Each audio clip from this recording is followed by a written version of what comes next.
Well, good morning. How are you? Good, how are you? I'm doing well, thank you. And Okay. can you introduce yourself for us? Yes. My name is Laura Galindo, and I am a student teacher here at Barkley Ruiz Academy. And what grade was your placement? Third grade. Yes, very good.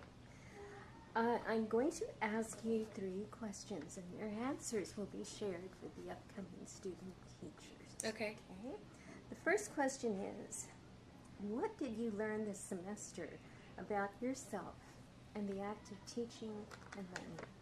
Okay. Well, I definitely, throughout the semester, you learn whether or not you really want to become a teacher. And I know I can see how people can get up to this point and say, oh, I want to still be a teacher. But then when you actually do your student teaching, you learn how much hard work it is and how much effort and passion you have to have for this type of work.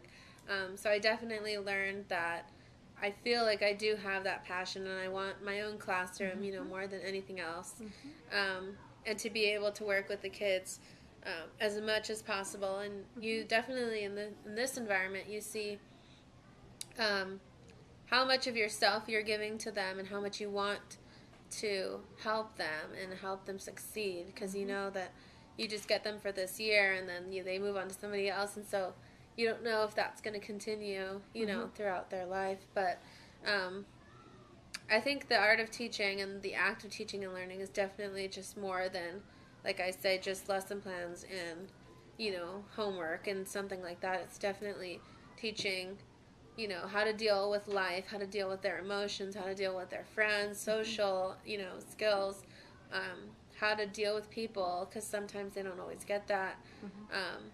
And it's just being, taking care of that whole aspect of a child, and then, incorporating the learning and trying to engage them so that they want to stay in school, they want to keep learning.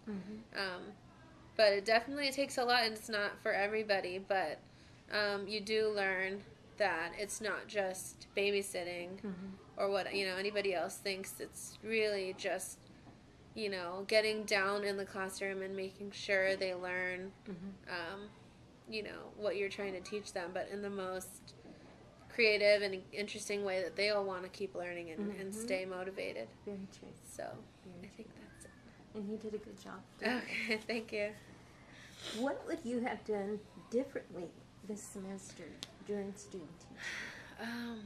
Differently, I think at the beginning I'm still kind of, I'm obviously still a guest in the school, but in the classroom I still was kind of very quiet and shy at first when I was teaching, because I felt like I'm a guest. I can't really, I don't want to overstep my CT's boundaries, but I think from the get-go I definitely would have put a firmer foot forward, and definitely asserted my, not authority, but myself as a teacher from the bat than just somebody who's observing and watching. Because if you don't from the beginning, then you have a harder time when you're actually teaching, later on, to make sure you have the control of the classroom and manage the classroom. So I would have not kept as quiet. I would have made sure my voice is heard, and my CT was always telling me that. Make sure you say, you need to redirect them, or you need to say something to them, because then you're going to be just, the one on the wayside, just not really asserting your authority, I guess, is the best word. But so I would have done that from the beginning to make sure I kept the control of the classroom. Also, I would have probably incorporated more games, I think, like in the math area. I know that the curriculum that they use has a lot of games, but I wasn't sure if, because I know my CT's teaching style is doing practice and work and in their workbooks and stuff like that. But so I kind of modeled that, because I wasn't sure how she would, not how she would take it, but I did that because I modeled it, and I said I'm going to keep that consistency. But when I started incorporating games here and there, they really liked it and they wanted to keep doing it, and it was keeping them engaged. So I definitely would have done that farther, in the beginning when I started teaching math, rather than waiting till later on. But I think also I did kind of implement a little classroom management system with the 100 squares bingo. So every time they would get, they would do something positive or something good in the class, or they were quiet in the hallway, they would choose a number, and then they would scratch that number off on a hundreds chart.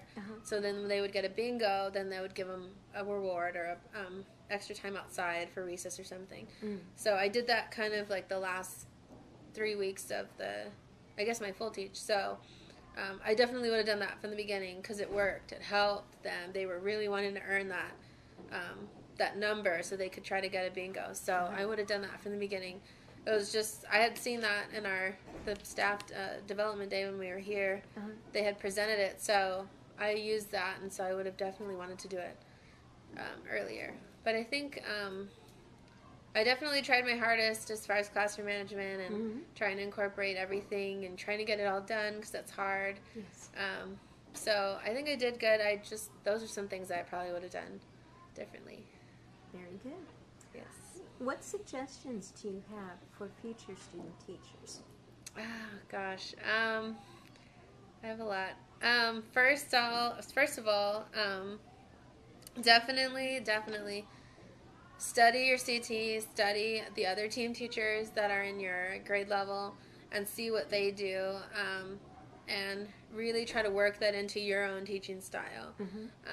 Because your CT most often has, really good ideas, and they're experienced for the most part, and they know how to work with their class, that grade level, for instance. So take those ideas that they're giving you and kind of work them in with your teaching style and how you want to work it, and then implement it with the class. Because I think in the beginning I was just kind of using what she was giving me, and then I didn't really use my teaching style, but then I started to see how I could incorporate both of it and work, with my teaching style. So definitely try to incorporate what you like to teach or how you like to teach and in the manner you like to teach, as well as your CT or your grade level. Right. Definitely, like we had been given advice before, like to put your whole life into student teaching, and that's definitely true, because you don't have a life really, from August to now. So you really have to put your best foot forward and really have to give it everything, because people notice. People notice who comes in early, like you said, who stays late, who is the student teacher that is really wanting to be that professional and best teacher that she can be. And it says a lot, if you're working hard and really putting everything into it. And so definitely let it, like you have said and others have said, let it take over your life. And because you don't have one anyway, so you just try to make sure it's all about student teaching, because you said it's only for like 4 months. And so when you can do it, student teaching is very important, and it's where you learn everything. So take in everything, all the ideas, write them down. That's a really big one. Write down all these things that you're hearing from other teachers, all these suggestions, because then you forget it, you lose it. Keep a little journal or something that you can write down all these things, like, oh, that's a great idea, right. Or lesson plans. I was keeping a file on all the things that they were giving us, or that my team was doing, like the worksheets or lesson plans or things like that. So everything that we were doing, I made an extra copy to put in my file at home, so I can have that for next year whenever I teach, this grade or anything like that. But just be professional, like you have been telling us. I think that's definitely a must, especially because now there's hardly any openings for teachers right now. So you want to be the most professional that you can be and the best, and people will notice it, because there's a lot of teachers in the field that aren't so professional, but if they can find somebody like like us, student teachers who just graduated and are professional and ready to go, you're going to be standing out in the crowds. So I think that's pretty good advice. It is good advice. Yeah. It is. So hopefully you just let it take over your life, like you've said, and be a professional and give it everything you have.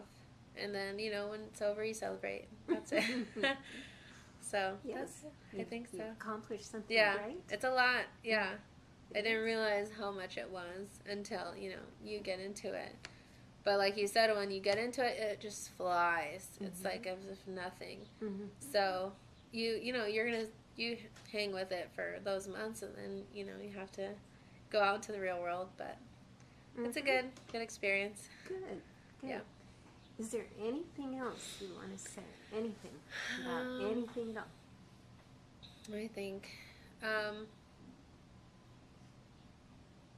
I think just be involved with your school. Mm-hmm. Definitely become, known as the student teacher that's going to be, trying to be in everything that you're allowed to be in or that you can be in. Mm-hmm. Because they notice that. They notice who stays with their teachers for meetings, or they notice who goes to these trainings or conferences or something like that. So they know you're out there trying to get better yourself and to learn and become a professional teacher. So be involved in school activities or help out when you can, because that's important. And it helps you. Like you're going to have to know as a teacher every part of your school. Mm-hmm. And what goes on. It's not just your classroom and then you go home. It's everything in the school. So you have to know, what goes on. So you should be a part of it or try to be involved, or just even to go and observe. Mm-hmm. And then, you can take notes and things like that. So just be involved with your school. I think that's a big one. Very good. Yeah. Very good ideas. Very good ideas. Okay, well, thank you so very much. Thank you. I know you're going to succeed wherever you go. Yes. Yes, so. You will. Yes, you will. Thank you. You're welcome.